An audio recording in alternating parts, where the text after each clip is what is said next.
আসসালামু আলাইকুম রহমতুল্লাহ। আজকে যে ব্যাপারটি নিয়ে আলোচনা করব সেটা হচ্ছে অনেক সময় দেখা যায় যে আমাদের বাচ্চাদের জ্বর আসে। জ্বর ১ থেকে ২ দিনের জ্বর। তো জ্বরের জন্য সবাই আমরা জানি যে জ্বর নিবারক হিসেবে আমরা প্যারাসিটামল সিরাপ ব্যবহার করি। তো প্যারাসিটামল সিরাপ যখন আমরা খাওয়াই তো খাওয়ানোর আগে দেখা যায় যে সবসময় তো আর ডাক্তারের কাছে যাওয়া হয় না। তো দোকান থেকে একটা প্যারাসিটামল সিরাপ যেটা নাপা বা এইস নামে পাওয়া যায়, তো সেটা আমরা খাওয়াচ্ছি। বাট ২ দিন হয়ে গেল, বাচ্চার তেমন অন্য কোনো সমস্যা নাই, বাট বাচ্চার জ্বর ভালো হচ্ছে না। ঠিক এই অবস্থায় কি করলাম, আমি বাচ্চাটাকে নিয়ে একজন ডক্টরের কাছে গেলাম।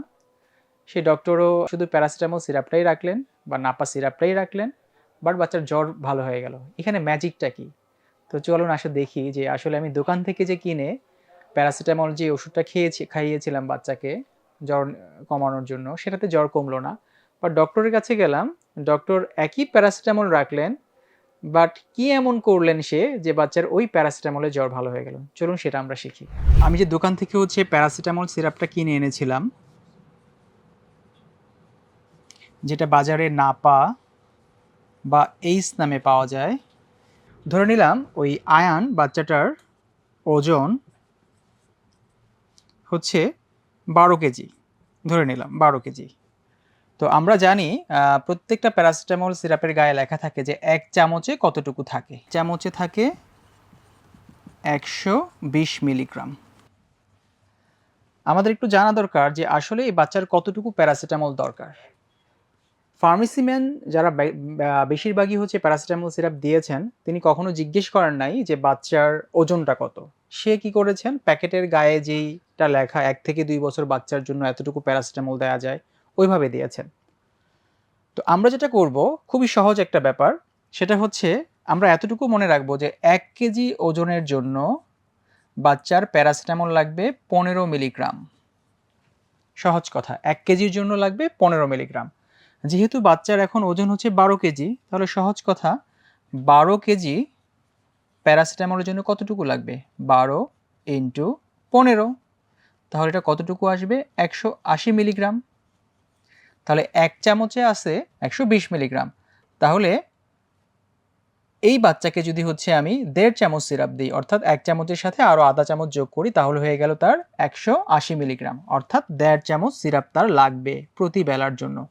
সাধারণত আমরা প্যারাসিটামল সিরাপটা দিচ্ছি দিনে ৪ বার, অর্থাৎ ৬ ঘন্টা পর পর যদি জ্বর থাকে। তাহলে আমি যদি তাকে ১.৫ চামচ করে দেই তাকে ৪ বার, তাহলেই বাচ্চার জ্বরটা কমে যাবে। কারণ এটাই হচ্ছে এই প্যারাসিটামলের একটা অ্যাপ্রোপ্রিয়েট ডোজ। তাহলে ফার্মেসি ম্যান যেটা ভুল হয়েছে বা যেটা মিস করেছেন, সেটা হয়েছে উনি বাচ্চার ওজনটা দেখেন নাই। ওজনটা না দেখার কারণে যেটা হয়েছে, তার বাচ্চার যে যতটুকু প্যারাসিটামল প্রয়োজন ছিল সেই প্যারাসিটামলটা অ্যাপ্রোপ্রিয়েট ডোজে হয় নাই। অ্যাপ্রোপ্রিয়েট ডোজে না হওয়ার কারণে তার বাচ্চাটার জ্বরটা সাবসাইড করে নাই। ডক্টরের কাছে যখন গিয়েছেন, ডক্টর ঠিক এই হিসাবটাই ফলো করেছেন। তাহলে এইটা শেখার জন্য আমাদের কিন্তু অনেক বেশি ম্যাথমেটিশিয়ান হওয়ার প্রয়োজন নাই। আমাদের ঘরে যারা মায়েরা আছেন, তারা এটা করতে পারেন, খুব সিম্পলি করতে পারেন। কারণ এটা করতে পারেন সব মাই। তাহলে আমরা শুধু এতটুকু মনে রাখবো, আমাদের বাচ্চাদের জন্য প্রতি কেজি ওজনের জন্য প্যারাসিটামল কতটুকু প্রয়োজন। প্যারাসিটামল প্রয়োজন হচ্ছে ১ কেজির জন্য ১৫ মিলিগ্রাম। তাহলে বাচ্চার যদি ধরে রাখি আমি, বাচ্চার ওজন হলো ৮ কেজি, তাহলে সেক্ষেত্রে আমরা আরেকটু করে দেখি। ৮ কেজি, তাহলে ১ কেজির জন্য প্যারাসিটামল লাগবে কতটুকু? আমরা জানি ১৫ মিলিগ্রাম। তাহলে সুতরাং ৮ কেজির জন্য কত লাগবে? ৮ কেজির জন্য লাগবে ৮ ইন্টু ১৫। তাহলে কত হলো? ১২০ মিলিগ্রাম। তাহলে আমরা জানি যে ১ চামচ প্যারাসিটামলে থাকে ১২০ মিলিগ্রাম। কতটুকু থাকে? ১২০ মিলিগ্রাম। তো ১২০ মিলিগ্রাম যেহেতু থাকে, তাহলে এই বাচ্চাটার লাগবে এখন ১ চামচ করে ৪ বার।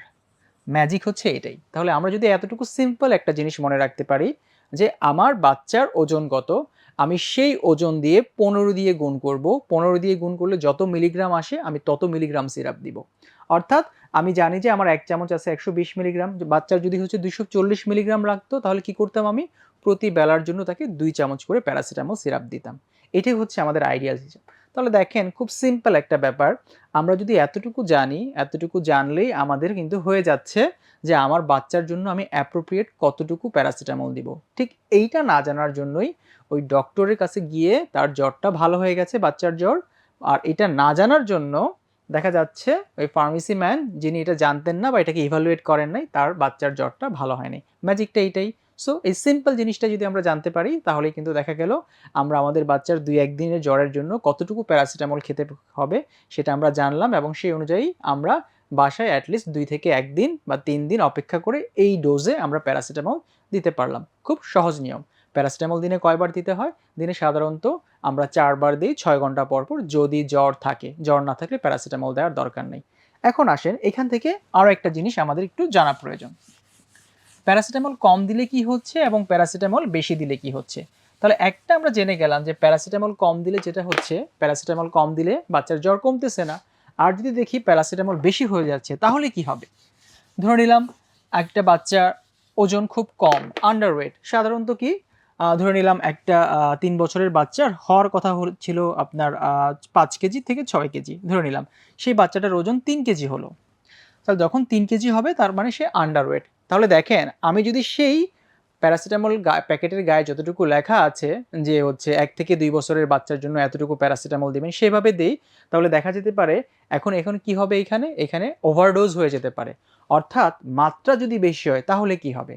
মনে রাখবেন প্যারাসিটামলটা জ্বর নিবারকের জন্য যেমন উপকারী, তেমনি প্যারাসিটামলের ডোজ যদি বেশি হয়ে যায় এটা ভয়ঙ্কর ক্ষতি নিয়ে আসতে পারে আপনার বা আমার বাচ্চার জন্য। সেটা কি ক্ষতি হতে পারে? সেই ক্ষতিটা হচ্ছে আপনার অতিরিক্ত প্যারাসিটামলের জন্য লিভার এবং কিডনি ড্যামেজ হতে পারে। সবচেয়ে ইম্পর্টেন্ট হচ্ছে আমাদের লিভার ড্যামেজ। লিভার ড্যামেজ হলে কি হবে? হয়তোবা আপনার অতিরিক্ত ডোজের জন্য জ্বর ঠিকই কমে যাবে বাচ্চার, বাট কিছুদিন পর দেখা যাবে আপনার বাচ্চা আর খেতে চাচ্ছে না। কারণ কি? লিভার যখন একটু ড্যামেজ হয় তখন বাচ্চাদের ক্ষুধামন্দাটা বেশি খুব ডেভেলপ করে। ক্ষুধামন্দাটা ডেভেলপ করে যেটাকে আমরা বলি অ্যানোরেক্সিয়া। ক্ষুধামন্দা ডেভেলপ করে। এর জন্য বাচ্চা খেতে চায় না। এর জন্য আমাদের ওভারডোজও করা যাবে না, আন্ডারডোজ করা যাবে না। ওভারডোজ হলে কি হবে? লিভার এফেক্টেড হবে। লিভার ক্ষতিগ্রস্ত হয়ে আপনার বাচ্চার জ্বর ভালো হয়ে যাওয়ার পর খেতে চাবে না। আর আন্ডারডোজ হলে আপনার বাচ্চার জ্বর কমবে না। তো সিম্পলি যদি আমরা এই সূত্রটা জানি যে আমাদের কতটুকু লাগবে প্যারাসিটামল, ১ কেজির জন্য লাগবে কতটুকু? ১ কেজির জন্য লাগবে ১৫ মিলিগ্রাম, এবং সেইভাবে আপনার ওজন দিয়ে গুণ দিয়ে আপনি আপনার বাচ্চার ডোজটাকে বের করে ফেলতে পারবেন। খুবই সহজ। আর ১ চামচ প্যারাসিটামলে কতটুকু থাকে? ১২০ মিলিগ্রাম। এটা খুবই সহজ। এতটুকু জানা আমাদের জন্য সাফিসিয়েন্ট, এবং এতটুকু জানার জন্য অনেক বেশি ম্যাথমেটিশিয়ান বা সায়েন্টিস্ট হওয়ার আমাদের প্রয়োজন নাই। আমরা খুব সিম্পলি এটা জানতে পারি। Thank you very much.